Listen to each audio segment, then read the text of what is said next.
कितने भी previous year question कर लो, बट अगर एनसीईआरटी के क्वेश्चन नहीं सॉल्व कर रहे तो बहुत बड़ी मिस्टेक कर रहे हो, क्योंकि एनसीईआरटी के क्वेश्चन डायरेक्ट एग्जाम में उठ करके आते हैं। इसलिए मैं आपको इस वीडियो के अंदर एनसीईआरटी की सिर्फ एक्सरसाइज ही नहीं, इन टेक्स्ट के क्वेश्चन भी करवाने वाला हूं। जितने भी क्वेश्चन आपको सॉल्यूशन यहाँ कराए जाएंगे, आपको पीडीएफ फॉर्मेट में टेलीग्राम चैनल पे हमारे मिल जाएगा। तो एक एक करके क्वेश्चन को देखते हैं। एनसीईआरटी इन टेक्स्ट से शुरू करते हैं, फिर एनसीईआरटी एक्सरसाइज की तरफ चलेंगे। तो चलते हैं पहले क्वेश्चन पे, जो कि एनसीईआरटी इन टेक्स्ट का एक क्वेश्चन है।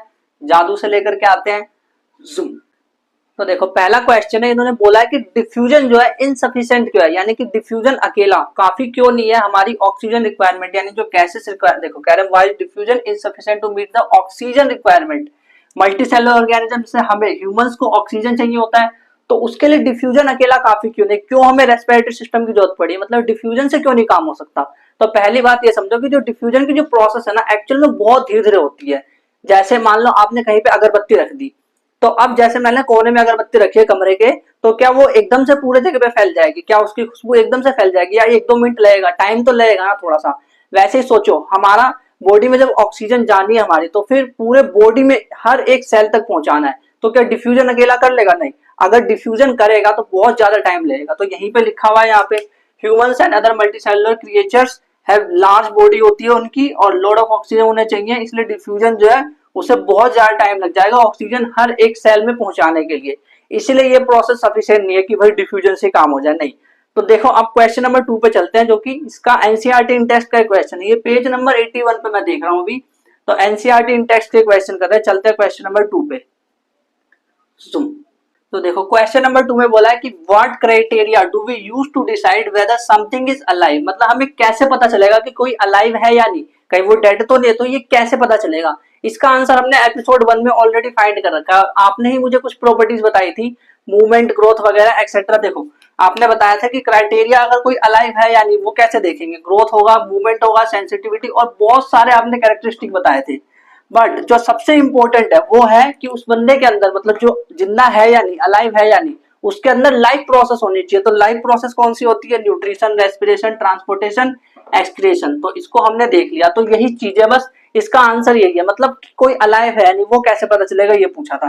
क्वेश्चन नंबर 3 में कह रहे हैं what are outside raw material used by organism, मतलब जो ऑर्गेनिज्म है वो बाहर से क्या लेता है, मतलब अगर उसे फूड मतलब चाहिए, बाहर से तो फूड ही लेगा ना, और क्या ले सकता है बाहर से? ऑक्सीजन भी ले सकता है।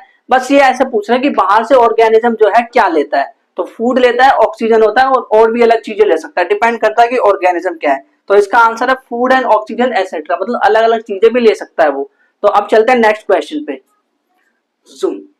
तो देखो क्वेश्चन नंबर 4 है। अरे ये क्या ब्लैंक क्या छोड़ रखा है, खाली सा, समझ नहीं आ रहा। तो इस क्वेश्चन में पूछा what process would you considered essential for maintaining life, मतलब कौन सी प्रोसेस होती है जो कि एसेंशियल होती है लाइफ को बनाने के लिए। तो भाई लाइफ प्रोसेस होती है, अभी तो बताया कि कौन कौन सी लाइफ प्रोसेस होती है, अब दोबारा नहीं बताऊंगा। इसका आंसर आपको कमेंट करना है, कौन सी 4 लाइफ प्रोसेस हमने इस चैप्टर में पढ़ी है वही यहाँ पे आएगी खाली जगह में। यानी इसका आंसर, इस क्वेश्चन का आंसर आपको कॉमेंट करना है, और देखते हैं कौन कमेंट करता है। जो पहले फास्ट कमेंट करेगा उसका कमेंट मैं हार्ट और पिन कर दूंगा, ठीक है। अपना कमेंट कर देना जल्दी से फटाफट। अब चलते हैं नेक्स्ट क्वेश्चन पे, जो कि नेक्स्ट अगले वाले पेज पे है, एनसीईआरटी इन टेक्स्ट का क्वेश्चन, उस पे चलते हैं अब हम। जूम। तो देखो क्वेश्चन नंबर 1 और 2 एक साथ मैंने ले लिया। क्वेश्चन नंबर 1 में कह रहे थे कि ऑटोट्रोफिक और हेटेरोट्रोफिक में डिफरेंस बता दो। तो इसके डिफरेंस को हमने एक्चुअल में एकदम अच्छे से एपिसोड नंबर 1 में एकदम डिटेल में समझा हुआ है कि क्या डिफरेंस है। और बाकी अगर आपको देखना है किस तरह से लिखते हैं तो आप पीडीएफ में देख सकते हैं। बाकी मैं शॉर्टकट में अगर बताना चाहूँ कि ये ना अपना फूड खुद बनाते हैं, जबकि ये ऑटोट्रोफ पे डिपेंड होते हैं फूड के लिए। इसको हम कंज्यूमर्स भी बोलते हैं, और इसमें हेटेरोट्रोफ्स आते हैं। हेटेरोट्रोफिक न्यूट्रिशन तो है, बट जो ऑर्गेनिज्म हेटेरोट्रोफिक न्यूट्रिशन करते हैं उसको हम हेटेरोट्रोफ्स बोलते हैं, और जो ऑटोट्रोफिक न्यूट्रिशन करते हैं उसे हम ऑटोट्रोफ्स बोलते हैं। वो बेसिकली प्रोड्यूसर होते हैं, और एग्जांपल्स मैंने प्लांट्स और इधर ह्यूमन और फंजाई दे दिए। बाकी डिटेल में आप आंसर देख लेना। बाकी इतना भी अगर लिख दोगे ना तो एग्जाम में वैसे ये सवाल तो पहली बात तो ये आता ही नहीं है, आउटडेटेड हो रखा है, बट फिर भी अगर आ गया तो 1-2 नंबर के क्वेश्चन आएंगे तो ऐसे करके लिख देना इसमें डिफरेंस। दूसरा क्वेश्चन पूछा where do plants get each raw material for photosynthesis, जो फोटोसिंथेसिस करता है प्लांट तो उसको रॉ मटेरियल चाहिए होता है। और मैंने पहले बताया कि उसे 4 चीजें चाहिए, बस क्या क्या चाहिए? CO2 चाहिए, सनलाइट चाहिए, वाटर चाहिए और क्लोरोफिल। बस अब बस हमें ये बताना है कि ये चीजें मिलती कहाँ से है। तो आप खुद ही बताओ CO2 कहाँ से मिलता है? भाई CO2 कहाँ से लेगा वो? उसको कोई चमन नाम का लड़का आके CO2 देगा क्या? नहीं। तो वो CO2 लेगा एटमॉस्फेयर से। एटमॉस्फेयर से वो CO2 लेने वाला है। और वाटर कहां से लेगा? वो वाटर वो रूट से लेगा, यानी कि सॉइल से, फ्रॉम सॉइल थ्रू रूट, मतलब सॉइल से लेगा और रूट के थ्रू लेगा। सनलाइट कहां से लेगा? सनलाइट सन से लेगा, यानी कि एटमॉस्फेयर भी बोल सकते हैं, सन से लेगा। क्लोरोफिल कहां है भाई? क्लोरोफिल तो उसी के अंदर होता है, यानी कि क्लोरोप्लास्ट में होता है, इन क्लोरोप्लास्ट। तो बस यही चाहिए होता है फोटोसिंथेसिस के लिए, जो कि जरूरी एसेंशियल चीजें होती है फोटोसिंथेसिस में। और ये क्वेश्चन हो सकता है एग्जाम में आ जाए कि CO2 कहां से लिया? एटमॉस्फेयर से लिया। सनलाइट कहां से लिया? सन से लिया। ये तो मतलब कॉमन सेंस है एकदम, मतलब ऐसा क्वेश्चन तो वैसे बहुत कम ही आता है, बट अगर आ जाए तो फोटोसिंथेसिस को एक्सप्लेन करने का क्वेश्चन आ सकता है वहां पे। ये क्वेश्चन आने के चांसेस बहुत कम है, बट फिर भी हमें सबके सॉल्यूशन देखने हैं, क्योंकि एक तरह से हमारे सारे एपिसोड का रिवीजन हो रहा है यहाँ पे। जो भी हमने पूरे चैप्टर पढ़े हैं, सारे चैप्टर का रिवीजन हो रहा है। चलते हैं नेक्स्ट क्वेश्चन पे, जूम। तो देखो क्वेश्चन नंबर 3 जो है उसमें बोला है कि जो एसिड है, what is the role of acid in our stomach? हमारे स्टमक के अंदर जो एसिड है, HCl एसिड होता है, हाइड्रोक्लोरिक एसिड, उसका रोल क्या है? तो आप पहले बताओ, बिना देखे बताओ कि HCl का क्या रोल होता है। पहले तो वो एसिडिक मीडियम प्रोवाइड करता है, और वो डिसइंफेक्शन करता है, जो बैक्टीरिया वगैरह जो आ गया है हमारे स्टमक के अंदर, उससे वो बचाता है हमें। तो ये दो हेल्प मतलब करता है। Make acidic medium for pepsin, pepsin जो कि एक एंजाइम है जो कि प्रोटीन का डाइजेशन करता है, उसमें ये हेल्प करता है, ताकि ये बंदा जो है ये पेप्सिन ये अच्छे से काम कर पाए। और डिसइंफेक्शन यानी बैक्टीरिया वगैरह से ये बचाता है। क्वेश्चन नंबर 4 में कह रहे हैं what is the function of digestive enzyme? Digestive enzyme का फंक्शन क्या भाई? डाइजेस्टिव एंजाइम नाम से पता चल रहा है कि डाइजेशन कराएगा, डाइजेशन कराने वाला एंजाइम। तो ऐसे एंजाइम जो कि कॉम्प्लेक्स सब्सटेंस को सिंपल में तोड़ते हैं, यानी कि डाइजेशन कराते हैं, उसको हम डाइजेस्टिव एंजाइम कहते हैं। सिंपल से तो बात है। तो यही लिखा है, help in break down the complex food particle into simple, digestion मतलब करता है। और पांचवा क्वेश्चन है, how is the small intestine design to absorb digested food? मतलब जो पांचवा जो क्वेश्चन उसमें कह रहे हैं, how is the small intestine design to absorb digested food? यानी कि जो स्मॉल इंटेस्टाइन है उसको कैसे डिजाइन किया गया, उसका डिजाइन स्ट्रक्चर कैसा होता है जिस वजह से वो डाइजेशन कर लेता है, एब्जॉर्ब कर लेता है फूड को। तो वही सिंपल सी बात है, हमें पता है कि जो स्मॉल इंटेस्टाइन होते हैं उसमें विलाई पाए जाते हैं। ऐसे हमने स्ट्रक्चर पढ़े थे कि नहीं, विलाई स्मॉल इंटेस्टाइन वही पढ़ रखा है ना एपिसोड में। तो वहां पे हमने देखा था कि इसके अंदर देखो, एक तो इसका सरफेस एरिया बढ़ गया इसकी वजह से। अब आप बोलोगे सरफेस एरिया कैसे बढ़ गया? देखो, अगर आप मान लो इतनी ही जगह मैं आपको दूं और मैं आपको बोलूं सीधा चलो, या फिर मैं बोलूं ऐसे चलो टेढ़ा मेढ़ा, तो बताओ आपको किस में ज्यादा चलना पड़ेगा? ऊपर वाले में ज्यादा चलना पड़ेगा। ये मान लो A रास्ता है और ये B रास्ता है, तो किस वाले रास्ते में? इस वाले रास्ते में ज्यादा चलना पड़ेगा कि इस वाले में? तो इस वाले में ना। तो इसका मतलब इस वाले में ज्यादा चलना है, इसका सरफेस एरिया बढ़ गया है। तो सरफेस एरिया इंक्रीज हो गया विलाई की वजह से। दूसरी जो चीज हुई है, इसके अंदर ब्लड वेसल्स भी होते हैं। मैंने आपको बताया था कि बहुत सारे ब्लड वेसल्स होते हैं, जिसकी वजह से एब्जॉर्ब करना और भी ज्यादा आसान हो गया। तो यही चीज तो लिखिए, स्मॉल इंटेस्टाइन में विलाई होते हैं जो कि इंक्रीज कर देते हैं सरफेस एरिया को, और एब्जॉर्प्शन में हेल्प हो जाता है इसकी वजह से। और ब्लड वेसल्स भी होते हैं इसमें लार्ज नंबर्स में। यही चीज मैंने लिखी हुई है, आपको सॉल्यूशन मिल जाएगा, आप टेंशन मतलब। आप ये बोलो लिखने का तो आप दे नहीं रहे टाइम कि वीडियो पॉज करके भी लिख ले, आप तो अच्छा बीच में आ जा रहे हो, तो कैसे लिखे? अगर लिखना है तो लिख सकते हो, कोई दिक्कत नहीं है, बट आपको जब मिल ही जाएगा टेलीग्राम पे तो लिखने क्या जरूरत है, आप वहां पे जाकर के देख के लिख सकते हैं। तो अब चलते हैं नेक्स्ट क्वेश्चन पे, नेक्स्ट एनसीईआरटी इन टेक्स्ट पे, अगले पेज पे चलते हैं। Zoom। तो देखो क्वेश्चन नंबर 1, पेज नंबर 91 पे आ चुके हैं हम। क्वेश्चन नंबर 1 में बोला कि advantage over an aquatic organism does a terrestrial organism have with regard to obtaining oxygen for respiration? यानी ये कह रहे हैं कि जो टेरेस्ट्रियल ऑर्गेनिज्म है, टेरेस्ट्रियल यानी हम जो जमीन पे रहते हैं, और वो जो एक्वाटिक ऑर्गेनिज्म, उससे कैसे उनका फायदा, मतलब उनका एडवांटेज, मतलब एक तरह से बेनिफिट कैसे है, फायदा क्या है टेरेस्ट्रियल ऑर्गेनिज्म होने का? फायदा ये है कि मैंने बताया था, रेस्पिरेशन के रिगार्डिंग पूछ रहे हैं, तो मैंने बताया था आपको कि ऑक्सीजन जो एक्वाटिक ऑर्गेनिज्म के लिए होती है वो डिसॉल्व होती है सी के अंदर, मतलब वाटर के अंदर डिसॉल्व होती है, जबकि जो हमारे अंदर, मतलब जो हम ऑक्सीजन लेते हैं वो एटमॉस्फेयर से लेते हैं। तो दोनों में बड़ा डिफरेंस है। तो एटमॉस्फेयर से तो डायरेक्ट ले सकते हैं, बट वो डिसॉल्व ऑक्सीजन ले रहे हैं तो उन्हें टाइम लगेगा लेने में, तो नेसेसरी ऑक्सीजन को लेने में टाइम लगेगा, इसलिए उनको क्विकली रेस्पिरेशन करना होता है। तो यही चीज तो यहाँ लिखी हुई है कि वाइल एक्वाटिक ऑर्गेनिज्म, जो एक्वाटिक ऑर्गेनिज्म है, oxygen dissolve in water, terrestrial organism जो उसको ब्रीथ करते हैं एटमॉस्फेयर से। और जो एक्वाटिक ऑर्गेनिज्म होते हैं उनमें फास्ट ब्रीदिंग होती है इसीलिए, जबकि टेरेस्ट्रियल में ऐसा नहीं होता कि फास्ट ब्रीदिंग हो। अब चलते हैं नेक्स्ट क्वेश्चन पे, क्वेश्चन नंबर 2 पे चलते हैं अब। जूम। तो देखो क्वेश्चन नंबर 2 में कह रहे हैं what are the different ways in which glucose is oxidised to provide energy in various organism? और ये वाला क्वेश्चन जो है प्रीवियस ईयर में आ रखा है, 2023 का क्वेश्चन है ये, पहले भी आ रखा है क्वेश्चन। और इनफैक्ट ये 2018 में भी ये क्वेश्चन आ रखा है, अगर आप इसको देखोगे तो ये क्वेश्चन बहुत ही ज्यादा इंपॉर्टेंट है। अब इसमें करना क्या है भाई, आपने देखा होगा कि 3 पाथवे बन रहे हैं ग्लूकोज के जब ब्रेक हो रहा है, तो एब्सेंस ऑफ ऑक्सीजन और थोड़ा सा ऑक्सीजन होता है, मतलब लैक ऑफ ऑक्सीजन और प्रेजेंस ऑफ ऑक्सीजन, तीनों कंडीशन जो होती है ना उसकी ये बात कर रहे हैं बस, और कुछ नहीं। तो उसको समझना कैसे है, मतलब वो चीज मैंने एपिसोड में पहले बता रखी, बट आपको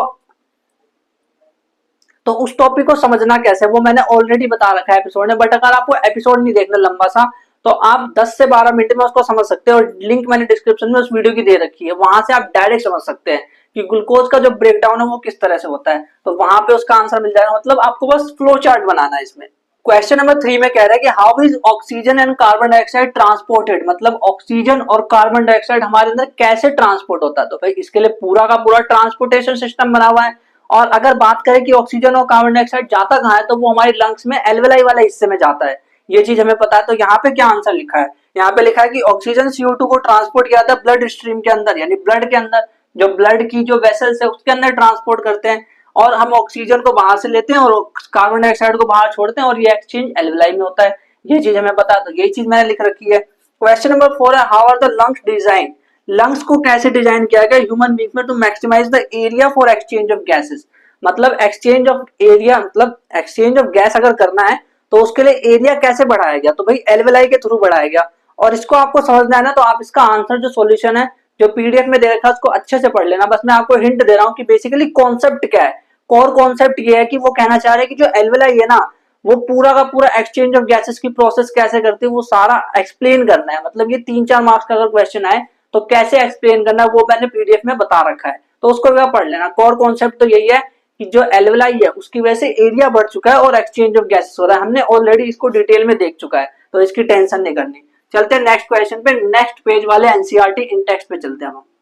जूम, तो देखो पेज नंबर 96 पे हम आ चुके हैं। पहला क्वेश्चन इसमें बोला what are the components of transport system. भाई ये कोई सवाल है, हल्का सा सवाल है एकदम। क्या है इसमें, कह रहे कि ट्रांसपोर्ट सिस्टम में क्या होता है। तो हमें पता है कि जब भी किसी चीज को ट्रांसपोर्ट करना है तो उसमें 3 चीजें होगी, तो पानी होगा, पाइप होगा और मोटर होगा, यानी कि ब्लड वेसल्स और हार्ट होगी। और उसके फंक्शन पूछे हैं, तो ब्लड का फंक्शन क्या होता है, ऑक्सीजन CO2 को ट्रांसपोर्ट करना, ब्लड वेसल्स आर्टरीज वेन्स होती है, और जो हार्ट है वो ऑक्सीजनेटेड और डीऑक्सीजनेटेड ब्लड को पंप करता है। क्वेश्चन नंबर 2 में बोला why is it necessary to separate oxygenated and deoxygenated, मतलब जो हार्ट है हमारा, हमें पता है कि लेफ्ट साइड में ऑक्सीजनेटेड ब्लड होता है, राइट साइड में डीऑक्सीजनेटेड, तो वो सेपरेट क्यों रखता है हार्ट। यानी ये कहना चाह रहे हैं, हमने ये टॉपिक पढ़ा था ना कि हार्ट के अंदर चैम्बर्स क्यों होते हैं, तो वही तो टॉपिक है, वही चीज पूछ रहे हैं। उसी की वजह से तो ऑक्सीजनेटेड और डीऑक्सीजनेटेड ब्लड अलग अलग है, तो उसका रीजन पूछ रहे हैं। तो हमें पता है कि भाई जब वो ऑक्सीजनेटेड और डीऑक्सीजनेटेड अलग रहेगा तो ऑक्सीजन अच्छा खासा मिलेगा बॉडी को, जिससे कि रेस्पिरेशन की प्रोसेस अच्छी खासी होगी, जिसकी वजह से एनर्जी और अच्छे से बनेगी, ज्यादा एनर्जी बनेगी। और एनर्जी ज्यादा बनेगा तो हमारी जो बॉडी है मैमल्स की या बर्ड्स की, उनकी इफिशियंसी अच्छी खासी होगी। तो यही चीज मैंने लिखी है, मोर ऑक्सीजन सप्लाइड, तो फिर उसके बाद मोर रेस्पिरेशन होगा, इफिशियंसी भी ज्यादा होगी क्योंकि हाई ऑक्सीजन है इसीलिए। तो अब चलते हैं नेक्स्ट क्वेश्चन पे। जूम, तो देखो क्वेश्चन नंबर 3 में बोला what are the components of the transport system, plants के अंदर कौन से कंपोनेंट्स होते हैं। तो भाई 2 ही तो होता है, एक जाइलम होता है एक फ्लोएम होता है। जाइलम किसका ट्रांसपोर्ट करता है, वाटर का या फिर मिनरल्स का, और जो फ्लोएम है फॉ से फ्लोएम फॉ से फूड, मतलब इस तरह से याद कर लो क्या, जैसे भी फॉ से फ्लोएम फॉ से फूड वो ट्रांसपोर्ट करता है। तो इसकी प्रोसेस, ये दोनों प्रोसेस हमने एकदम डिटेल में देखी थी। तो क्वेश्चन नंबर 4 में कह रहा है how are water and minerals transported, मतलब वाटर और मिनरल्स का ट्रांसपोर्ट कैसे होता है। भाई ये हमें पता है ना कि रूट प्रेशर जब लग रहा होता है नीचे, ऑस्मोसिस के थ्रू जा रहा होता है। इस प्रोसेस को ना मैंने एकदम डिटेल में एपिसोड नंबर 5 में समझाया हुआ है। आप एपिसोड नंबर 5 में टाइम स्टैम्प में चले जाना कि वाटर ट्रांसपोर्ट बाय जाइलम ऐसा करके टाइम स्टैम्प होगा, तो वहां पे आप डायरेक्ट इस प्रोसेस को समझ भी सकते हैं। एंड अगर कैसे लिखना है ये सोच रहे हो तो पीडीएफ आपको मिल जाएगी, उसकी टेंशन नहीं लेनी। तो वहां पे मैंने एकदम अच्छे से, भाई प्रोसेस को अच्छे से समझ लेना, तब जाकर के देखना कि आंसर कैसे लिखना है, क्योंकि अगर डायरेक्ट ही वहां पहुंच गए तो फिर तो रट्टा मारेंगे तो समझ नहीं आने वाला।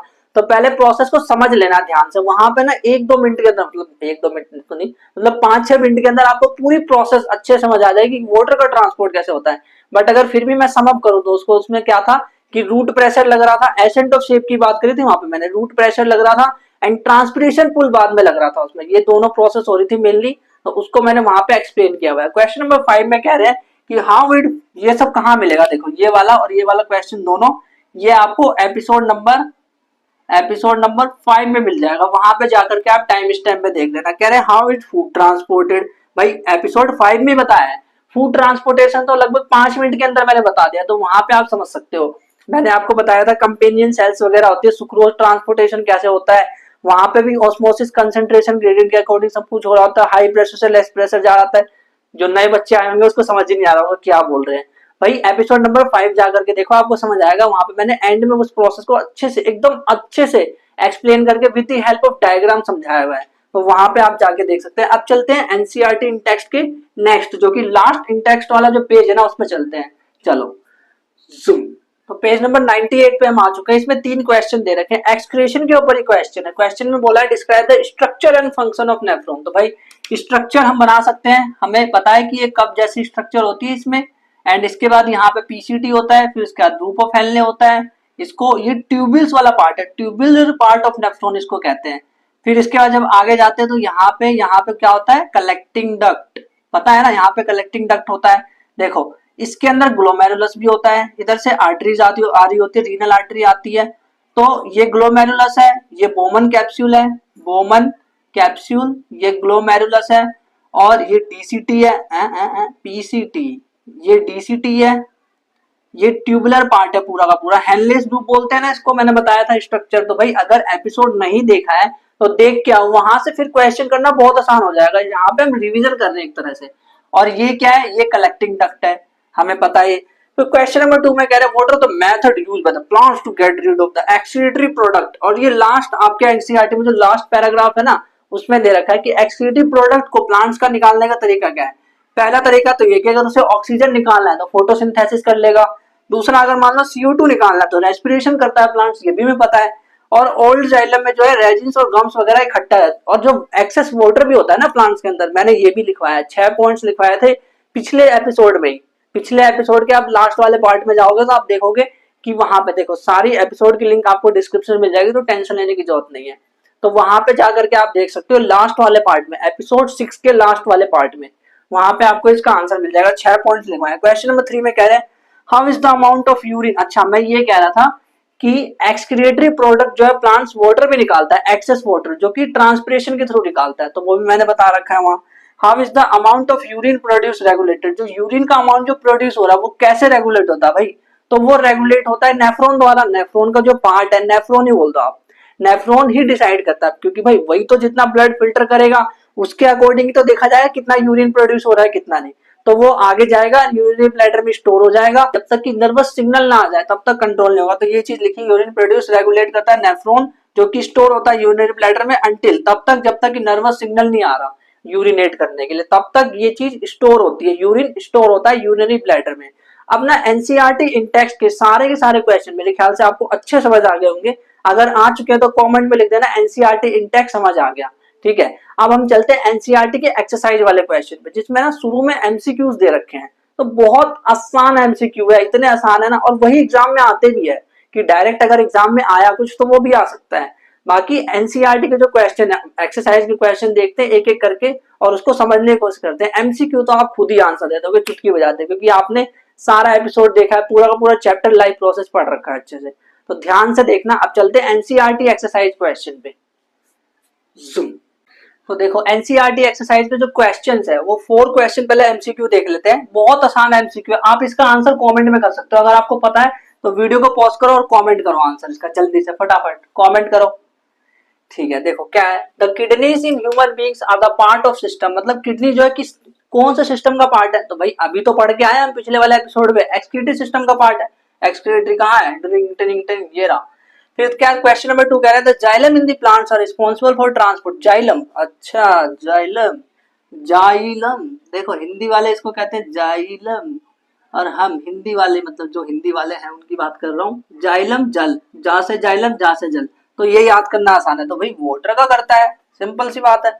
Question number 3, autotrophic mode of nutrition को क्या चाहिए होता है। ऑटोट्रोफिक मोड ऑफ न्यूट्रिशन, मान लो फोटोसिंथेसिस हो रहा है तो क्या चाहिए होता है उनको, CO2 चाहिए, 4 चीजें चाहिए ना, CO2 वाटर सनलाइट और chlorophyll, CO2 water sunlight chlorophyll, भाई ये तो सभी आंसर है, यानी कि ऑल ऑफ द अबव। इतना आसान, मतलब इतना हमने डेप्थ में जाकर के पढ़ लिया लाइव प्रोसेस चैप्टर्स को, समझा है कि ये सारे क्वेश्चन हमें चुन्नू टाइप के लग रहे हैं और चुटकी बजाते हो जा रहे हैं।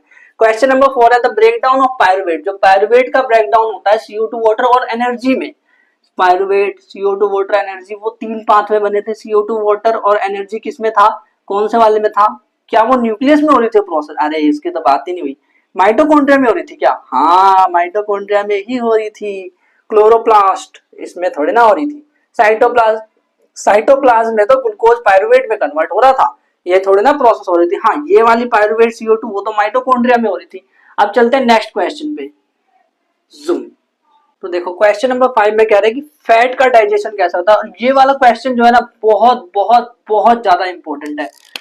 फैट का डाइजेशन किस तरह से होता है और कहाँ होता है, ये पूछा गया है इसमें, बहुत इंपॉर्टेंट है, स्टार लगा लो इस पे। तो क्वेश्चन में कह रहे हैं कि डाइजेशन ऑफ फैट कैसे होता है। देखो ये पूरी प्रोसेस आपको एक्सप्लेन करने की कैसे होता है। तो हमने देख रखा है कि फैट जो है, पहले फैट जो है स्मॉल इंटेस्टाइन में आता है, कहीं भी उसका कुछ डाइजेशन नहीं हो रहा होता, लेकिन जैसे वो स्मॉल इंटेस्टाइन में आता है वहां पे उसको बाइल साल्ट मिल जाता है और पैनक्रियाटिक लाइपेज मिल जाता है। तो स्टेप वाइज ये प्रोसेस होती है फैट के डाइजेशन की। तो पहले स्टेप में मैंने क्या लिखा है कि फैट के जो ग्लोब्यूल्स है वो छोटे छोटे हो जाते हैं, इमल्सिफाइड फैट बन जाता है बाइल साल्ट की वजह से, ऐसा होता है और इसको हम इमल्सिफिकेशन ऑफ फैट कहते हैं। इसके बाद जो इमल्सिफाइड फैट जो होता है, यानी कि मैंने बताया था ना कि जो फैट है उसके ऊपर प्रोटीन की कोटिंग चढ़ जाती है, तो उसको इमल्सिफाइड फैट बोलते हैं। ये जो बाहर है, जो इसके ऊपर कवर है, वो प्रोटीन का है और जो अंदर है वो फैट है। अब इसको डाइजेस्ट करना यानी कि इसके और टुकड़े करना ज्यादा आसान हो जाएगा, तो वो कौन करेगा, वो करेगा पैनक्रियाटिक लाइपेज। तो वो भी स्मॉल इंटेस्टाइन में अपना जूस गिराता है पैनक्रियास, तो सारा का सारा जूस उसने पैनक्रियाटिक लाइपेज उसने उसमें गिराया। 3 चीजें गिराता था ना ये पैनक्रियास, पैनक्रियाटिक एंजाइम 3 चीजें होती थे, इसमें एक लाइपेज भी है। तो लाइपेज जो है वो फैट का ब्रोक डाउन करेगा, मतलब उसको और छोटा कर देगा। ये तो इमल्सिफाइड फैट में कन्वर्ट कर दिया बाइल साल्ट ने, बस इसको और छोटा कौन करेगा, और टुकड़े कौन करेगा, पैनक्रियाटिक लाइपेज। देन उसके बाद क्या होगा, ये विलाई में जाकर के एब्जॉर्ब हो जाएगा। तो इस तरह से पूरी फैट के डाइजेशन की प्रोसेस होती है। और ये क्वेश्चन बहुत ज्यादा इंपॉर्टेंट है, इसको याद रख लेना, इसको समझ रखा है हमने एकदम अच्छे से। तो चलते हैं अगले क्वेश्चन पे, जूम। क्वेश्चन नंबर 6 में बोला है रोल क्या है सलाइवा का डाइजेशन में, what is the role of saliva in digestion. तो भाई हमें पता है कि ये फूड को मिक्स करता है और ब्रेक करता है कॉम्प्लेक्स शुगर को स्मॉल में, ये चीज हमने पहले पढ़ रखी है, सारी की सारी चीजें पढ़ रखी है। क्वेश्चन नंबर 7 देखो, क्वेश्चन नंबर 7 बोला what are the necessary conditions for autotrophic nutrition. मतलब ऑटोट्रोफिक न्यूट्रिशन कौन करता है, प्लांट्स करते हैं। तो प्लांट्स में ऑटोट्रोफिक न्यूट्रिशन के लिए कंडीशन क्या होती है, कौन सी चीजें चाहिए होती है। तो भाई 4 चीजें चाहिए होती है नेसेसरी कंडीशंस, वही है, क्या क्या होती है, वाटर, CO2, सनलाइट और क्लोरोफिल। बट यही चीज लिखनी है सारी की सारी बस। और कह रहे हैं वाटर इट्स बाय प्रोडक्ट, इसका बाय प्रोडक्ट क्या होता है, मतलब कि जो फोटोसिंथेसिस होता है उसमें से क्या ऐसा निकलता है जो कि यूज नहीं होता उस टाइम पे, बाहर निकल जाता है। देखो ग्लूकोज बनता है तो ग्लूकोज तो यूज होता है, वो तो आगे स्टोर होगा ना स्टार्च के फॉर्म में, बट ऑक्सीजन जो है वो स्टोमेटा के थ्रू बाहर निकल जाता है। तो ऑक्सीजन जो है वो इस प्रोसेस में बाय प्रोडक्ट होता है। तो बाय प्रोडक्ट कौन होता है, ऑक्सीजन। ऑक्सीजन जो है इसमें बाई प्रोडक्ट होता है, oxygen is the by product. Question number 8 में कह रहे हैं व्हाट आर द डिफरेंस। अब आप बोल रहे हो कि इसका आप आंसर फुल क्यों नहीं लिखवा रहे एकदम अच्छी तरह से एक्सप्लेन करके। भाई पहले से हमने सारे टॉपिक्स पढ़ रखे हैं और जो चीज मैंने पहले करवा रखी है वो दोबारा करने से कोई सेंस नहीं बनता। तो आप ना PDF देखो जाकर के, वहां पे आपको अगर तब भी वहां कोई डाउट हो ना तो भाई कमेंट कर दो, बाकी आप व्हाट्सएप ग्रुप ज्वाइन कर लो, वहां पे डाउट सॉल्यूशन हम करते ही आपस में सब मिलकर। तो क्वेश्चन नंबर 8 में कह रहे हैं what are the difference between aerobic और एनारोबिक रेस्पिरेशन में डिफरेंस बताना है। तो जो हमने रेस्पिरेशन वाली प्रोसेस पढ़ी थी, हमने एपिसोड नंबर 3 या 4 में मेरे ख्याल से रेस्पिरेशन की प्रोसेस पढ़ी थी, तो आप एक बार देख लेना जाकर के वहां पे। तो वहां पे मैंने एरोबिक और एनारोबिक में डिफरेंस बताया था कि एरोबिक में ऑक्सीजन चाहिए, एनारोबिक में लैक ऑफ ऑक्सीजन या फिर ऑक्सीजन एब्सेंट हो सकता है, एरोबिक में मोर एनर्जी निकलती है और एनारोबिक में लेस एनर्जी निकलती है। सारी चीजें मैंने वहां पे डिफरेंस लिखवाए थे। और ये ईस्ट में होता है एनारोबिक वाला, कौन सा कहाँ होता है, माइटोकॉन्ड्रिया में जो एरोबिक रेस्पिरेशन होता है, सब चीज मैंने सारे अंतर लिखवाए थे, वहां पे आप जाकर के देख सकते हो। फिर कह रहे हैं कि ऐसे ऑर्गेनिज्म बताओ जो कि एनारोबिक रेस्पिरेशन करते हैं। तो भाई एनारोबिक कौन करता है, एक तो ईस्ट कर सकता है या फिर फंजाई भी कर सकते हैं बेसिकली, पता है। और यहाँ तक कि जो टैपवॉर्म होते हैं, टैपवॉर्म यानी कि मतलब चप्पल जैसे दिखने वाले, एक तरह से चप्पल जैसे दिखने वाले एक कीड़े होते हैं, उसे हम कहते हैं टैपवॉर्म, तो वो भी करते हैं एनारोबिक रेस्पिरेशन। अब चलते हैं क्वेश्चन नंबर नेक्स्ट पे, जो कि 9, 10 वगैरह क्वेश्चन है, उस पे चलते हैं। तो देखो क्वेश्चन नंबर 10 में कह रहे हैं हाउ इज द एल्वेलाई, कि एल्वेलाई को कैसे डिजाइन किया गया मैक्सिमाइज करने के लिए एक्सचेंज ऑफ गैसेस। तो हमें पता है कि जो एल्वेलाई जो है उसको एक्सपेंड करना है, मतलब जब ऑक्सीजन अंदर आएगा तो उसका स्ट्रक्चर कुछ इस तरह का ना, बलून जैसा, जैसे बलून पिचका हुआ होता है, तो एल्वेलाई भी पिचका हुआ होता है। जब ऑक्सीजन अंदर आती है, गैस ऑक्सीजन आती है, तो एल्वेलाई फूल जाता है। तो वो ज्यादा से ज्यादा ऑक्सीजन को, इनफैक्ट वो ना कुछ ऑक्सीजन को अपने अंदर रखता है, जिसे हम रेजिडुअल वॉल्यूम भी कहते हैं। ये मैंने एनसीईआरटी में था ये पॉइंट, लेकिन मैं इसको बताना भूल गया था। बट मैं जो बीपीपी है उसमें मैंने क्वेश्चन दे रखा है, तो ध्यान से देख लेना वहां पे इस क्वेश्चन को। यानी कि जो एल्वेलाई है उसके अंदर थोड़ा सा एयर तो हमेशा होता ही है, और उसके अंदर एक्सपेंड करने की कैपेसिटी वो बलून जैसा दिखता है। इस तरह से उसको डिजाइन किया गया है। बाकी एक बार पीडीएफ तो देख लेना याद से, इन सभी क्वेश्चन के लिए मैं बार बार मतलब आप क्वेश्चन का आंसर देख लोगे तो आपको आइडिया लग जाए किस तरह से आंसर लिखा जाता है। और हो सकता है अगर वो आंसर बड़े भी हो तो उससे ना आपको आइडिया लगेगा कि अगर बड़ा करके भी एग्जाम में पूछ लिया तो किस तरह से लिखना है, तो उसको ध्यान से देख लेना। क्वेश्चन नंबर 10 में कह रहे हैं what would be the consequence of a deficiency of haemoglobin. तो भाई हीमोग्लोबिन की डेफिशिएंसी हो जाएगी तो एक बीमारी होती है, हमें पता है हीमोग्लोबिन की डेफिशिएंसी को हम एनीमिया बोलते हैं। बट हीमोग्लोबिन करता क्या है? हीमोग्लोबिन बेसिकली वो ऑक्सीजन को अपने अंदर कैरी करता है आरबीसी के ऊपर। आरबीसी जो है वो हीमोग्लोबिन को रखता है, उसको हीमोग्लोबिन पिगमेंट उसके अंदर है, बट हीमोग्लोबिन के अंदर एक बार में वो ऑक्सीजन को ले जाता है, 4 ऑक्सीजन को एक बार में रख सकता है वैसे वो। तो ऑक्सीजन को वो एक जगह से दूसरी जगह ट्रांसपोर्ट करता है, बट हीमोग्लोबिन ही कम हो जाएगा तो ऑक्सीजन की डिलीवरी में बहुत ज्यादा दिक्कत होगी। तो ये लिखा है मैंने कि डेफिशिएंसी ऑफ हीमोग्लोबिन से डिलीवरी प्रोसेस अफेक्ट हो जाएगी ऑक्सीजन की सेल में।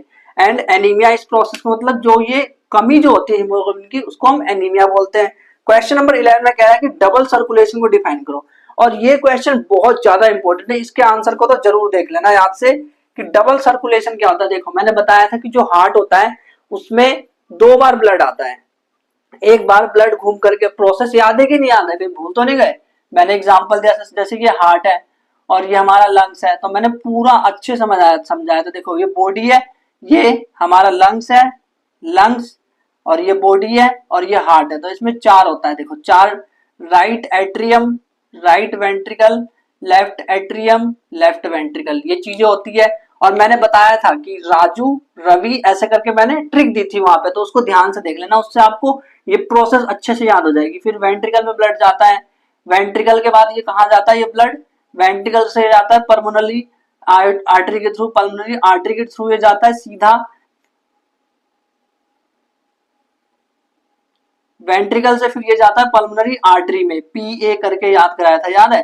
फिर उसके बाद ये यहाँ से पल्मोनरी वेन्स के थ्रू ये एट्रियम में आता है, फिर उसके बाद एलवी में जाता है, फिर उसके बाद एलवी यानी लेफ्ट वेंट्रिकल में जाता है, फिर बॉडी में जाता है, फिर बॉडी में जाने के बाद फिर बॉडी से ये डीऑक्सीजनेटेड होकर के फिर वापस ये राइट एट्रियम में चला जाता है। ये पूरी प्रोसेस मैंने समझाई थी वहां पे, मैंने इसको समझाने कम से कम 10-15 मिनट से भी ज्यादा लिए थे ताकि आपके दिमाग में ये प्रोसेस घुस जाए, क्योंकि बहुत ज्यादा इंपॉर्टेंट है प्रोसेस। तो वहां पे मैंने समझाया था। तो ब्लड देखो 2 बार आ रहा है राइट एट्रियम से राइट वेंट्रिकल, एक बार आया हार्ट में, फिर उसके बाद दोबारा से आ रहा है, देखो एक, फिर घूम करके दोबारा आया। तो 2 बार ब्लड जब हार्ट में आता है तो इसलिए मुझको डबल सर्कुलेशन कहते हैं। ये बात मैंने बताई थी वहां पे, तो उसको प्रोसेस को देख लेना एक बार, क्या है, क्या लिखते हैं, किस तरह से नहीं। फिर कह रहे हैं व्हाई इज इट नेसेसरी, ये नेसेसरी क्यों है भाई? नेसेसरी इसलिए डबल सर्कुलेशन ताकि ऑक्सीजनेटेड और डीऑक्सीजनेटेड, लेफ्ट में ऑक्सीजनेटेड और राइट में डीऑक्सीजनेटेड दोनों ब्लड एक दूसरे से मिक्स ना हो। और मिक्स हो गए तो मतलब बेसिकली मिक्स नहीं होगा तो अच्छा है ना, क्योंकि ऑक्सीजनेटेड अलग है, और ऑक्सीजनेटेड अलग होने की वजह से एनर्जी अच्छी खासी मिलेगी, इफिशियंसी होगी, ये चीज हमें पता है, तो इसीलिए ये नेसेसरी है। तो सॉल्यूशन को ध्यान से देख लेना एक बार। अब चलते हैं नेक्स्ट क्वेश्चन पे, जूम। क्वेश्चन नंबर 12 में कह रहे हैं what are the difference between transport of material, xylem और फ्लोएम में जो मटेरियल का ट्रांसपोर्ट होता है, तो हमें पता है भाई जाइलम जो है वाटर और मिनरल्स का ट्रांसपोर्टेशन करता है। ये तो 9th क्लास की चीज है, ये 10th में कहां से पूछ रहे हैं? और वैसे एक बार भी ये क्वेश्चन आया नहीं प्रीवियस ईयर में, बट हाँ 9th क्लास में आ रखा था। जाइलम और फ्लोएम का डिफरेंस आपको पता नहीं है, इतना आसान है, 9th क्लास में सीखा था। जाइलम वाटर मिनरल का ट्रांसपोर्ट यूनिडायरेक्शनल होता है, और जाइलम ट्रैकेट और वेसल इसमें मेन होता है जो कि इसका ट्रांसपोर्ट कराता है वाटर का, हमने देख रखा है ये पहले प्रोसेस। एंड फ्लोएम की बात करें तो फ्लोएम में क्या होता है, वाटर मतलब फ्लोएम, तो फ्लोएम में क्या होता है, फूड का ट्रांसपोर्ट होता है और अदर सब्सटेंसेस का बाय डायरेक्शनल ट्रांसपोर्ट होता है, ऊपर नीचे दोनों तरफ कंपेनियन सेल, और सीव ट्यूब मेनली हेल्प करती है इसमें। क्वेश्चन नंबर 13 देखते हैं, जो कि बहुत अच्छा क्वेश्चन है। ये क्वेश्चन देख के मुझे सच्ची में बहुत अच्छा लगा कि ऐसा क्वेश्चन ही मतलब 2 अलग अलग सिस्टम से लेकर के क्वेश्चन को कंबाइन करके पूछा है। हो सकता है एग्जाम में आ जाए, तो ध्यान से देखना उस क्वेश्चन को। Question number 13 is very very very important, और इसको हटाते हैं जादू से, फिर उस क्वेश्चन को लेके आते हैं जो कि लास्ट क्वेश्चन है हमारा, जूम। तो देखो क्वेश्चन नंबर 13 बहुत अच्छा क्वेश्चन है, ये इंपॉर्टेंट क्वेश्चन भी कह सकते हैं हम, क्योंकि अभी तक एग्जाम में एक बार भी आया नहीं है, बट आ सकता है। ऐसा नहीं कि कभी नहीं आया तो कभी नहीं आ सकता। इन्होंने क्या किया, दो सिस्टम, एक्सक्रीटरी सिस्टम से नेफ्रॉन उठा लिया और रेस्पिरेटरी सिस्टम से इन्होंने एल्वेलाई उठा लिया, और वहां से ये पूछ रहे हैं। तो इन्होंने बोला एल्वेलाई के देखो कंपेयर द फंक्शनिंग, एक तो फंक्शनिंग को कंपेयर करना है और इसके स्ट्रक्चर, स्ट्रक्चर और फंक्शन दोनों को कंपेयर करना है। नेफ्रॉन को इधर कर दिया मैंने कंपेयर और एल्वेलाई को इधर। तो देखो अगर स्ट्रक्चर की बात करें तो एल्वेलाई का स्ट्रक्चर कैसा है, बलून लाइक स्ट्रक्चर है, टाइनी बलून लाइक स्ट्रक्चर जिसमें बहुत सारे ब्लड वेसल्स है। जबकि फंक्शनिंग अगर हम इसकी देखें एल्वेलाई की, तो site of exchange of gases है भाई, O2 और CO2 का एक्सचेंज यही पे होता है, ऑक्सीजन CO2। नेफ्रॉन्स क्या करता है, स्ट्रक्चर क्या है इसका, नेफ्रॉन का स्ट्रक्चर अगर हम देखें तो ट्यूबुलर स्ट्रक्चर है, ट्यूब जैसा होता है कि नहीं, हमें पता है भाई, ये ऐसा कप जैसा दिखता है, ऐसे करके ये स्ट्रक्चर है। जबकि एल्वेलाई को अगर हम देखें तो गुब्बारे जैसा होता है, ये हमें पहले भी पता है। इसको हमने एकदम अच्छे से सारे के सारे सिस्टम को ऐसे इतनी मस्त तरीके से समझा है। तो ग्लोमेरुलस, पोमस, कैप्सूल और ट्यूबुलर पार्ट इसमें होते हैं। नेफ्रॉन्स के अंदर स्ट्रक्चर देखा जाए तो फंक्शंस क्या करता है, बेसिक फिल्ट्रेशन यूनिट है जहां पे ब्लड फिल्टर होता है, बस ये सारी की सारी प्रोसेस है। बहुत इंपॉर्टेंट था ये चैप्टर, यानी कि ये चैप्टर जो है अगर आप क्लास 11th में बायोलॉजी लेने वाले हो ना, तब तो बहुत इंपॉर्टेंट है। अगर नहीं भी लोगे ना बायोलॉजी 11th में, तो भाई जिंदगी में भी काम आने वाला बहुत सारे चैप्टर। मतलब आपको मान लो कोई भी डिसीज हो गई, भगवान ना करे ऐसा हो, बट अगर हो गई तो कौन सी चीज क्या फंक्शन करती है तो आपको पता होगा ना। मेन मेन चीज, जैसे अगर आपका ब्लड प्रेशर जो है नॉर्मल नहीं है, तो अब आप ना, जैसे अगर मान लो ब्लड प्रेशर चेक कराने जा रहे हो, तो कोई भी देख करके बता दे, मतलब आप तो देख करके बता ही दोगे ना कि 120/80 अगर नहीं है तो यानी नॉर्मल नहीं है वो ब्लड प्रेशर। तो ये चीजें हमें बेसिक बेसिक जो छोटी मोटी चीजें होती है वो सारी चीजें हमें पता चल चुकी है इस चैप्टर के हिसाब से। डाइजेशन की प्रोसेस देखी, न्यूट्रिशन मतलब रेस्पिरेशन, फिर उसके बाद ट्रांसपोर्टेशन देखा हमने, फिर एक्सप्रेशन की प्रोसेस भी देखी, वो आईफोन वाला टॉपिक याद है पिछले वाला। तो सारी की सारी चीजें हमने देखी, इसमें एकदम अच्छे से चैप्टर को पढ़ा है। बायोलॉजी का फर्स्ट चैप्टर जो है हमने लाइव प्रोसेस कंप्लीट कर लिया है। और ये चैप्टर पढ़ के आपको बायोलॉजी की फील आई कि नहीं, ये मेरे को कमेंट में जरूर बताना, क्योंकि ये चैप्टर बहुत अच्छे से मैंने पूरी कोशिश करी है इसको पढ़ाने की। तो कमेंट में जरूर बता देना प्लीज कि ये कैसा लगा आपको ये चैप्टर पढ़ के। अब इसके बाद हम वो चैप्टर स्टार्ट करेंगे जो आपकी कम्युनिटी पोर्शन बोलेंगे भाई, क्योंकि आपका चैनल है ये, तो मेरा चैनल थोड़ी ना है, आपका चैनल है, जो आप बोलोगे वही किया जाएगा। व्हाट्सएप ग्रुप पे पूछ लूंगा मैं, चाहे कम्युनिटी पोस्ट पूछ लूंगा, तो वहां से देखते हैं आप क्या बोलते हो, उसके अकॉर्डिंग उस चैप्टर को स्टार्ट करेंगे। और मोस्ट प्रोबेबली आपने बोला था कि लाइट स्टार्ट करने के लिए, कि लाइट वाला स्टार्ट कर दो, तो देखते हैं लाइट स्टार्ट करते हैं हम। तो अच्छे से पढ़ना, डीपीपी सॉल्व करना, और इसके सारे सॉल्यूशन आपको मिल जाएंगे पीडीएफ में, तो उसकी टेंशन मत लेना। और डीपीपी तो सॉल्व करनी है, क्योंकि आज की जो डीपीपी है एक तरह से वो मान के चलो कि पूरे चैप्टर का रिवीजन हो जाएगा आपका, होल चैप्टर रिवीजन। आप क्या कर सकते हो, जैसे आपके मान लो टेस्ट में, पीरियोडिक टेस्ट में लाइव प्रोसेस आ रहा है, तो आप इस वाली डीपीपी को यूज कर सकते हो, जिसमें कि पूरे चैप्टर के क्वेश्चन होंगे। और इस क्वेश्चन को कर लो, एक तरह से आप बोलते हो ना इंपोर्टेंट क्वेश्चन दे दो चैप्टर के, तो वो डीपीपी में मिल जाएंगे आपको आज की डीपीपी में, क्योंकि सारा का सारा टॉपिक खत्म हो गया है। और क्योंकि ये लास्ट एपिसोड था, बाकी के एपिसोड, अगर आपको बाकी के एपिसोड देखने हैं तो आप प्लेलिस्ट पे डायरेक्ट क्लिक कर लो, यहाँ पे दिख रही होगी। बाकी अदरवाइज आपको एनसीईआरटी की सॉल्यूशन चैप्टर नंबर 1 का देखना है तो यहाँ पे जा सकते हो, प्लेलिस्ट पे क्लिक कर लेना चैप्टर 1 के, वहां पे आप पहुंच जाओगे। एनसीईआरटी का सॉल्यूशन भी दे रखा है, तो अच्छे से पढ़ना, डीपी सॉल्व करना। Thank you very much.